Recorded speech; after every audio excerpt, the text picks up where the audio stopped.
Moving on in our JavaScript array series, I'm going to be talking about exactly what is an array and how it's constructed.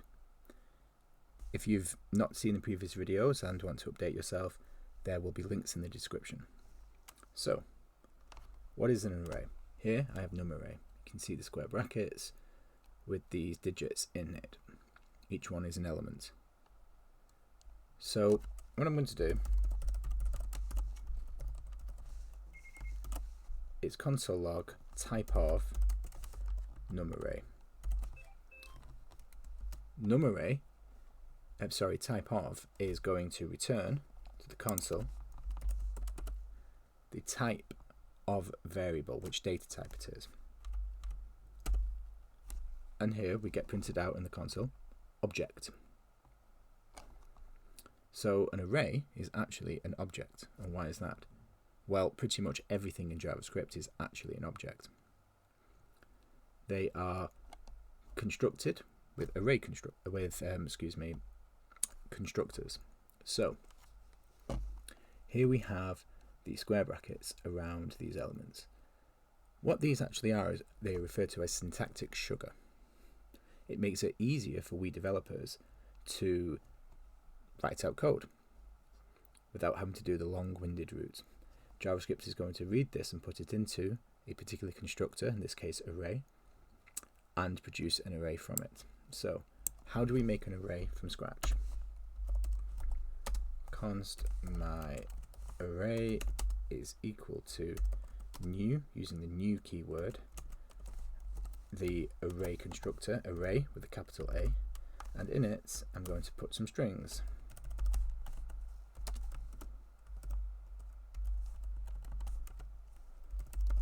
Console logging out my array,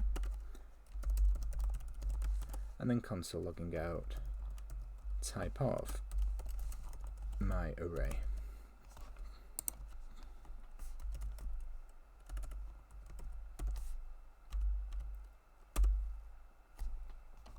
We have the array here, the square brackets, and type of object. So, moving on, why is it that we can use methods, specific array methods, such as for each? Well, because an array is an object, and within the array constructor, the array method for each, for example, is written into the array constructor.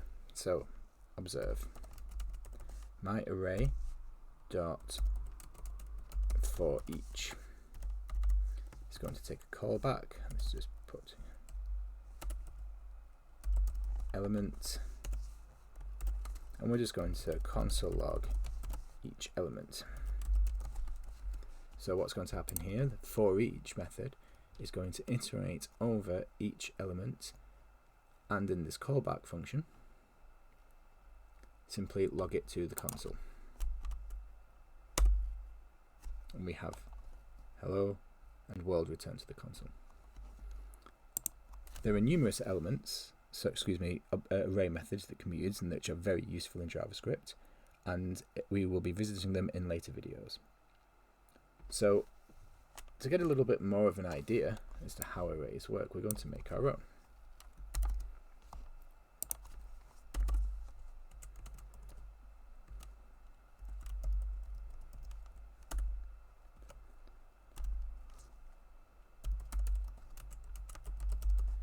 Array.prototype.printElements. So printElements is something that I have come up with. This is the name of the method. Array is the constructor, and the prototype is like the base or the original array object. What I'm going to do is I'm going to attach printElements to it.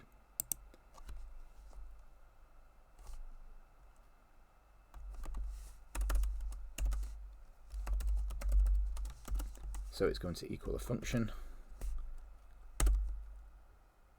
using the declarative function keyword, and within it I am going to create a for loop. For let index equals 0, index is less than this dot length index plus plus.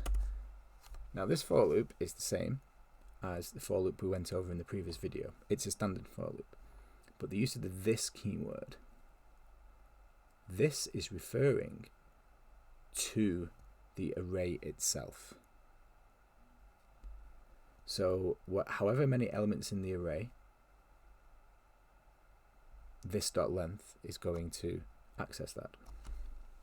So now simply console log this at position index. So the this keyword is somewhat complex and can be found in more advanced JavaScript. So I would highly recommend doing some research on it. Now, what I'm going to do is I'm going to take my array dot print elements. I'm going to run the code.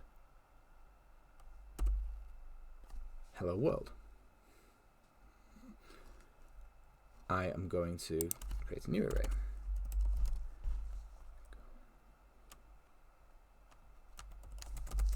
Array 2 is equal to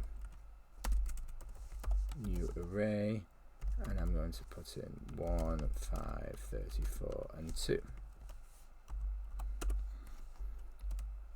Then I'm going to apply the method print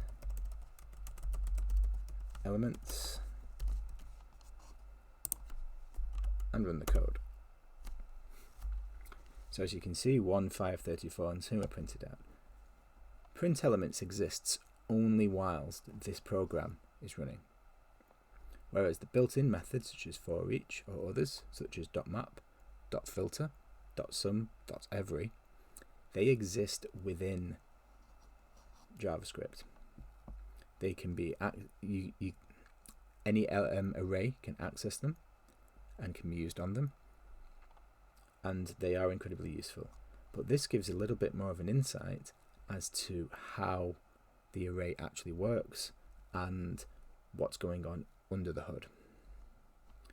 I would recommend having a play around with this and just create some interesting elements, array methods that you can use and see what happens. Doing this will help give you a more fundamental understanding of what is actually happening, and it's something I would recommend. So in the next video we're going to move on to some array methods, how they work. We're going to reconstruct them and see how useful they can be in JavaScript programming. Thank you. I'll see you in the next video.